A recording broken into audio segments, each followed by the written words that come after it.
Well, hello folks, and welcome to my four-way middleweight naked bike comparison test. I've been lucky enough over the last 6 months to ride four of the best new middleweight naked bikes to be put on the market this year.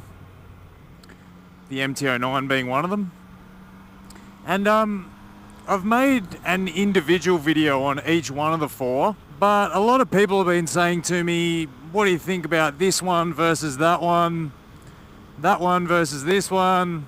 So what I thought I'd do is give you a quick rundown of all four of them in the same video. So that's what I'm going to cover in this video. I'm going to talk about the MT09, I'm going to talk about the Street Triple RS, I'm going to talk about the Z900, and I'm going to talk about the Suzuki GSX-S750. So let me start this comparison by asking you a little question. What do you think Conor McGregor, Cristiano Ronaldo, David Ferrer, and Usain Bolt have in common with these bikes? Well, for me, I think the four of those guys are a pretty good analogy for the character of these four bikes. So if you're totally confused what I'm talking about at the moment, stay tuned, stick with me, and I'll take you over these four bikes.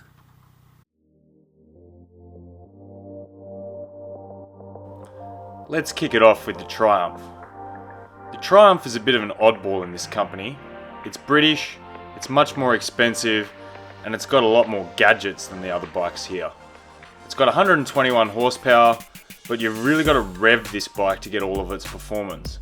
It's got a screaming top end and beautiful brakes and suspension to keep it all in control. It's got a pretty LCD dash and a beautiful fit and finish and a sporty seating position. If I had to liken the Street Triple RS to one of these sports guys, it'd be Cristiano Ronaldo. Amazingly good at what it does, high-end style, but you pay for that. It's very expensive. Class act all the way. Side note, if you're willing to give up a bit of that bling, you can opt for the Street Triple R, which brings the price closer to the others here. I haven't ridden that bike though, which is why I chose to talk about the RS.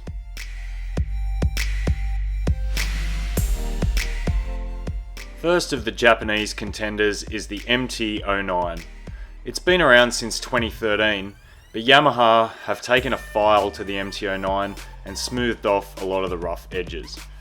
The jerky throttle is gone and the suspension is much more compliant than in the past. It's not as refined or as pretty as the Street Triple, but you do still get a quick shifter, power modes, and traction control. It's also the second cheapest bike here. The seating position is closer to motard, so for me it's the obvious choice for tall riders. It'll suit hoons who love to wheelie and carry on, but those who want the precision of the Triumph will notice that even though the MT09 suspension is fully adjustable, it just doesn't have the control of the Street Triple. The great thing about the MT09 is it can be docile if you want it to be, and because it's roomy and upright, I think it also makes the best commuter here. The only downside is that it's only got a 14 litre fuel tank, which is 2 or 3 litres smaller than the other bikes here. So combined with that 850cc triple, you're going to get a shorter range than the other bikes. So if the MT09 was a sports guy, I think it'd be Conor McGregor.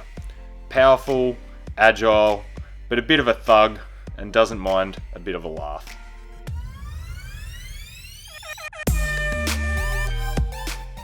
Next from Team Japan is Kawasaki's latest offering, the Z900. This bike surprised and impressed me no end. The 950cc mill is the most powerful here, and while the Street Triple might be able to keep up on the track, the Z900 feels the quickest in street riding, benefiting from those extra cubes. The Kawasaki was a very satisfying bike to ride. You don't get the gadgets and the modes like you do on the first two bikes, but you get excellent ride, handling, a butter smooth throttle, and tough but quirky looks. The seating position is definitely sportier than the MT09, closer to the Street Triple. I think the Z900 will suit canyon carvers, and those who think they'll do some track work with their bike, but maybe aren't ready to commit the big dollars that Triumph is asking for the Street Triple just yet. If the Z900 were a sports guy, I reckon it's closest to Usain Bolt.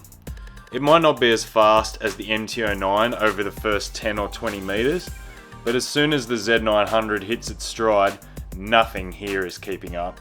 This is a fast bike with a roaring top end, and I think would be extremely quick in capable hands.